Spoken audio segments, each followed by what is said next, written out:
What to make of Simeon Woods Richardson in his debut in Detroit? Coming up on today's episode of Locked On Twins.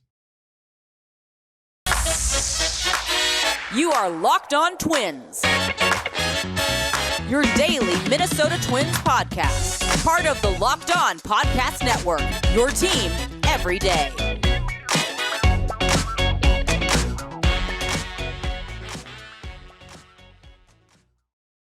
And welcome to the Locked On Minnesota Twins podcast. It's Sunday night, October 2nd, and I'm your gracious host, Nash Walker. Thanks for making Locked On Twins your first listen every day on the Locked On Podcast Network, where it's your team every day. Again, this is Nash Walker. Been writing at Twins Daily for 4 seasons, been hosting this podcast for 3 seasons on a daily basis covering the Minnesota Twins. What to make of Simeon Woods Richardson in his Major League debut, the good, the bad, the future with Simeon. We previewed this Friday. He's making his debut. Sunday, previewed what you would see from him, and it was a mixed, varied pitch mix of a 4-seamer, slider, curve, change. Some interesting things today. Statcast made some adjustments. Statcast made some adjustments from earlier today. We'll break that down, and then is it what I expected? And most importantly, where does he fit in for 2023? Can today's start tell us anything about that? Usually not. Usually one start's not going to tell you that. But I think with him, the most impressive thing to me about him is that he's 22 years old. Like, I think it's not, even if he was, if he had nothing, I wouldn't say, oh, he's 22 years old. But for what he has now at 22 years old, that's what's impressive. That's what's exciting to me. That he's had so much success at the upper minors as a 22-year-old. And he already has the stuff. He doesn't have the mid-90s fastball, but I do think that the Twins have had success with Bailey Ober, a little bit with Joe Ryan, with Griffin Jacks, of getting some more velocity out of these guys. I think that could be possible for Simeon Woods Richardson, and the fact that he's only 22 makes me believe that further. But we'll start with the velocity today on the fastball, because I was expecting more 92, 93. He averaged 91 with the fastball today. He maxed out at 93. Minimum was 89, so he had a couple 89. Statcast kept calling his 4-seamer a cutter, but they switched it all back to 4-seamer. So he threw 50 4-seam fastballs. 55% of his pitches were fastballs. It's amusing to me how similar all these guys are to each other, right? This, like, the 55, 60% fastball in the upper tier of the zone. Woods Richardson was just hammering the upper third of the zone with his fastball today. Over the top, can tell there's some deception in his delivery. It gets on you quick, much like Bailey Ober, much like Joe Ryan. So similar to those guys. Similar velo, similar location, even similar characteristics in some ways. That stayed the same today with Woods Richardson. He had 50 fastballs. You got 4 swings and misses. Overall on the day, had 10. The slider came in second for most thrown at 17. He threw that 19% of the time. And that big looping curveball. I said it with Brandon Warren today on the postcast, but that mix, the high fastball with the 12-6 curveball, that has proven to work for a lot of young starters. Tristan McKenzie comes to mind in Cleveland. We know you get a lot of swings and misses with the fastball up, the higher spin fastball up, and then you work off the curveball at the bottom of the zone or slider, whatever your best off-speed pitch is. And for Tristan McKenzie, very similar mix, right? 4-seamer, slider, curve. A lot of guys have that mix. But he's someone that I think of who kind of, as a young starter, really found out how to master that mix already in his young career. The fastball's up, the 4-seamers, and the curveball, the big 12-6 nasty curveball down in the zone. You got hitters guessing, and then you'll flip in a slider against righties as well. And Simi throws a changeup as well, so he flips that in against lefties. I thought he looked good today. And looking at his mix, I think there is, and I said this on Friday, I think there's a mid to back of the rotation starter within Simeon Woods Richardson. I believe that wholeheartedly. I think he could become a mid-rotation starter. I don't think he's going to gain a bunch of ticks in velocity. You're looking at 91, 92 with the fastball, and you're probably looking at a Bailey Ober type of starter with Simeon Woods Richardson. But that's valuable, and this is what I really wanted to stress last time. That's valuable because then you don't have to go pay for that in free agency. You have him under team control. at the league minimum. You have Bailey Ober under team control at the league minimum. Joe Ryan under team control at the league minimum. They're not going to blow anyone's doors off in game one of a playoff series, but you don't have to go out and sign Dylan Bundy and Chris Archer because you have all these young guys who are ready to go, who look like they're prepared to pitch in the majors. And that's important here. When we watch Simeon, it's one start against the worst lineup in baseball. Basically, I mean, I think they're the worst still. Maybe the A's are worse now, but this is one of the worst lineups in baseball. In his major league debut, it's one start on a Sunday in a meaningless game in early October, but I liked what I saw. Overall, I liked what I saw from Woods Richardson.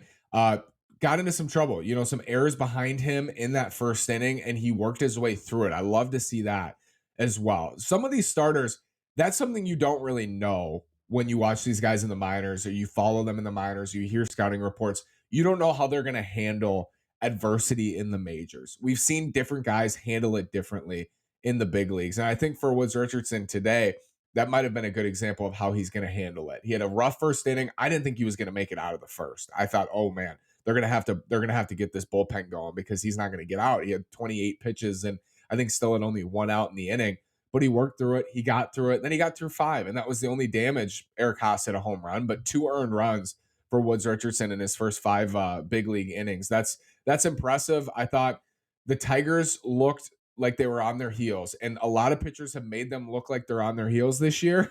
That's definitely been true for Detroit, but they look like they were on their heels, and I think a big part of that is that curveball, his ability to command his off-speed stuff, and it just sets up his fastball so much better. More on Woods Richardson, what else I really like today and where he fits in 2023, and then we'll look ahead to the final series of the year after this word from Built Bar. If you haven't tried Built Bar Puffs yet, you are depriving yourself of one of life's greatest joys. And guess what? There's a new flavor. Ready? Delicious, indulgent cookie dough covered in chocolate. That's right. Built has done it again. Let me introduce you to your new favorite. Cookie dough chunk puffs have a light and chewy texture, real cookie dough chunks, and of course, they're covered in 100% real chocolate. All of the joys of eating cookie dough without the hassle of making it. Plus, it's healthy for you. What's great about Built is that all of their bars are made with collagen protein, which your body absorbs more efficiently and provides tons of health benefits. Eat something that tastes good and is good for you. You're going to love the new cookie dough junk puff, whether you need a snack for your workout, a late night treat, or just need to grab a quick bite. Built is the perfect protein bar. Go to built.com. Use promo code LOCKEDON15. That's LOCKEDON15 and get 15% off your order. That's promo code LOCKEDON15 at built.com. Where does Woods Richardson fit in the 2023 picture? I was thinking about this again today, and we'll go over it in more depth in the offseason. When I think about 2023 and the rotation, they should be really deep. They should be. And that will require them going out and getting someone who's better than Sonny Gray. That's kind of the key.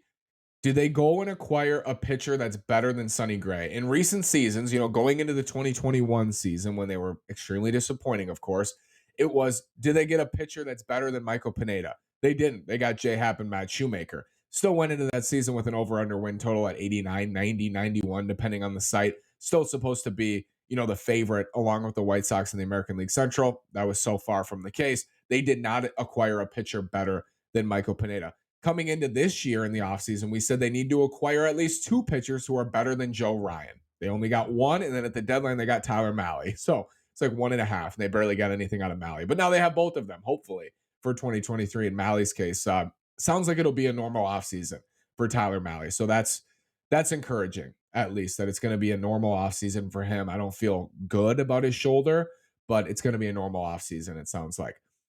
This offseason, it is, do we get a pitcher who's better than Gray? I personally, it's hard to believe for Twins fans because of what we saw from Tyler Mahle, but remember how good he was in Anaheim in a start. I was at that game. He was great. I personally view Mahle and Gray as one of the same. I think they're on very similar levels, and I think especially so when you take Mahle out of Great American Ballpark. The ERA is not going to tell you that, but because his numbers are so different home and away, what we saw early on was pretty, encouraging outside of the shoulder problems.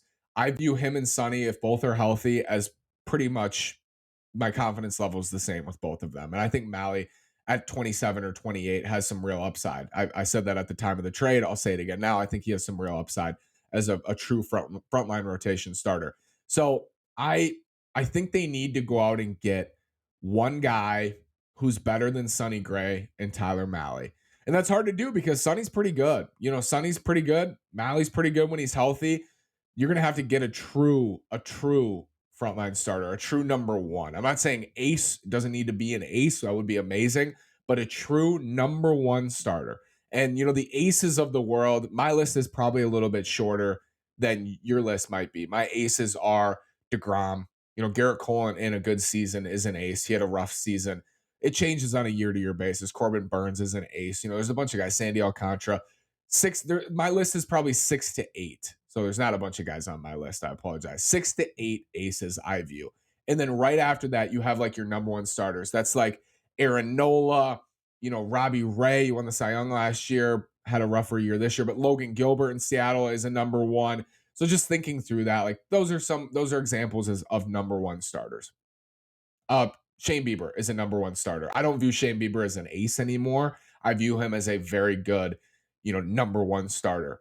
That's who the Twins need to acquire. Not going to be easy. It's not going to be easy to acquire someone like Shane Bieber, but they need to get somebody on that level who's better than Sonny Gray and Tyler Mahle. And if they're able to do that, not only do they add their best pitcher, they also push everybody down a peg. And for Woods Richardson, for Winder, for Varland, they become depth starters because then you go into 2023, guys are going to get hurt. So things are going to happen. Somebody's going to be thrust into a role. But if you go out and get that frontline starter, you have him, you have Sonny Gray, that's 2. Tyler Mahle is 3. Joe Ryan is 4. And then 5 is a Bailey Ober. 6 is Kenta Maeda. 7 is Josh Winder. 8 is Woods Richardson. 9 is Louis Varland. 10 is Devin Smelt. Like you got more rotation options than you could possibly have room for. And that's where they need to be because all these guys have options. I want the Saints rotation next year. It's not going to be this, but I want the Saints rotation to be Winder, Woods Richardson, Varland, Balazovic out of like those 4. And then maybe you have like Derek Rodriguez or something, or somebody comes up, that's who I want it to be. I want those 4 like ready to go. And whoever's pitching really well when the Twins need somebody, they come up. Kenta Maeda is your 6th swing starter. He maybe comes out of the bullpen to start the year. He covers some innings. He piggybacks with somebody. That's what I want to see. And that rotation would be solid because they'd have, a really solid top 3 with the frontline guy that they go get hypothetically, Gray and Mahle. They'd have Joe Ryan as a 4, which I think is a great spot for him in a competitive rotation, your 4th best starter. They have, Bailey Ober, Kenta Maeda, solid. I don't know what you're going to get from Kenta, and Ober has health problems, but that's why you have the depth in Woods Richardson and Winder and Varland and others coming up. That's why you have that, right? That's why you would build that depth and why you went out and got Mahle, why you went out and got the frontline starter was not only for them to impact the rotation themselves, but it pushes everybody down. And I think that's the spot for Woods Richardson in 2023. He's going to be somebody who has a real opportunity whenever the Twins need somebody, and they will. They're going to need guys. I can't remember how many different starters pitched a game this year. It was something crazy. It was like 15. They had like 80 pitchers appear this year at the big league level. They're going to need him. And he's somebody who I will feel good about coming up to make spot starts. And it's not just that, it's that he has a future on the team. For next year, he'll be a call up, probably making spot starts, or he'll fill in for injury. And then you give him that opportunity. If he pitches well, Tyler Mally's a free agent, Sonny Gray's a free agent, and then he can step into a rotation spot after 2023. It's this perfect little segue for all these young starters. It's going to require a lot more health than this year, because if you just thrust them all into everyday roles next year, it's going to be a really young and probably ripe rotation. If they stay relatively healthy and they have the hypothetical frontline starter we dream about every offseason, then they have Gray and Mahle, and you have kind of this revolving door where you give Ober some time off to try, because he doesn't have any innings under his belt. Kent is going to need to be monitored. Joe Ryan is your 4. You have this revolving door of guys who can get their feet wet, get starts, piggyback, put them in good positions, and then they'll hopefully be ready to go in 2023 when Gray and Mahle are free agents. And the Twins will have to go out and get more guys, I'm sure, after 2023. But the spot you want to be in going into 2024 is we have these young starters who are now more experienced. They got experience in 2022. They were experienced in 2023. They performed well, and they're ready to go for the rotation in 2024. And it's not going to be all of them, but you hope it is. Winder, Varland, Woods Richardson, Ryan, Ober, all those guys are options for 2024 in your legitimate competitive rotation. It's too early to say that that could be the case in 2023 because we haven't seen enough of them. But that's the hope, that they get enough work, they get enough progression, they get enough development in 2023 that they're ready to go full on in the rotation in 2024. That will require the Twins to go out and get a true number one starter. All that is kind of out the window if they don't, because then everybody's pushed back up. Everybody's back up. If you go out and get another depth starter, I don't know what the point of it is if there's no upside there. Like where if there's not an upside starter you're acquiring, why do you need to go get a Bundy or an Archer or a Shoemaker or a Hap? They don't need them. They don't need those guys anymore. They don't need innings in 2023. They have guys who can fill innings. They need a true number one starter. Yes, who can eat innings. That's important is for your number one starter. You assume they will because they're a number one starter. 170, 180 innings from your number one, your best pitcher. That's what they need. It's so clear. It's never been clear. And that's crazy to say because the Twins have needed one since Johan Santana. But it's so clear that's what they need. And that's what these young starters need. That's what, Sonny Gray and Tyler Mahle will benefit from that as well. Push down a peg. Everybody is in the spot they should be. And that's how the rotation could potentially be good next year. But they're gonna have to break their mold, this front office specifically, I'm speaking on, of not investing in pitchers. They don't invest in frontline starters. They haven't done it once since they've been at the helm. They're gonna have to change that. They did trade for Gray, they did trade for Mahle, so I should say, they've turned more away from this staunch process, which I've asked for feels like years. We don't invest in bullpen arms. We don't invest in frontline starters. It feels like they have shied away from that, and they're starting to do so by trading for Lopez and, as I mentioned, trading for Mahle and Gray. They're willing to invest in those guys, but have they done it in free agency? No, they haven't done it in free agency. We'll see if they finally do this offseason. It'll be one of the main talking points because it's such an obvious need. It's an obvious need. They need a number one starter to kind of just curtail this rotation and get it going.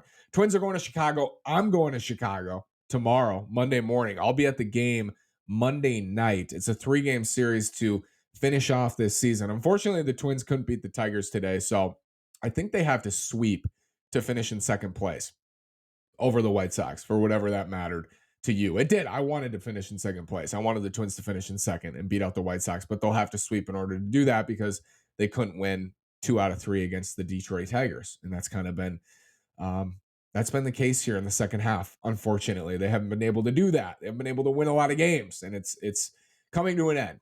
So this is the final series, and I want to also give you a little bit of a preview of what to expect moving forward from me as you listen to the podcast. We'll have post games Tuesday night and Wednesday after the final game of the year. We'll have a post game, of course, to finish everything off, and then we're going to start and we're going to ask questions about everybody on the roster. We're going to start asking questions about where guys fit. Do they have a future on the roster? What would you get in trade? Who's available? All those things will come up, and then we'll get into our full offseason coverage, the holes, the needs, the free agents, the trade targets for the Twins, and what's coming up in the offseason. What do they need? What do I expect from this team? And that was something we had fun doing in the lockout last year. During the lockout, I used some analogies. I thought about it was such an interesting time because they were clearly not anywhere close to being a contender. And it turns out they're going to be a below 500 team again. They've had back-to-back losing seasons, the first time since 2013, 2014. But at that time, I was just trying to search for ways for this team to get better. And I believed wholeheartedly that they could get good enough to make the playoffs and to win the Central. At the time, I thought the Sox would run away with it. So more make the playoffs. It didn't happen, unfortunately. They didn't do enough. And, the things that they did do, some of them didn't work out. Guys got hurt. It didn't happen. But I, again, believe, I already know going into this offseason, I believe that with the right moves and with a good offseason, they can get back there. They can get back there, but it's going to require work. It's going to require creativity, and it's going to require committing to winning, as we say, committing to winning. Thanks for making Locked On Twins your first listen today, and I'll make your second listen the Locked On MLB podcast. MLB expert Paul Francis Sullivan brings humor, passion, and unique perspective on every team and the biggest stories around the league on the Locked On Podcast Network, where it's your team every day. Follow the number one daily league-wide podcast, Locked On MLB, on the Odyssey app, YouTube, and wherever you get your podcasts. Thanks so much for listening. Have a great day. We'll talk Tuesday night. Go Twins.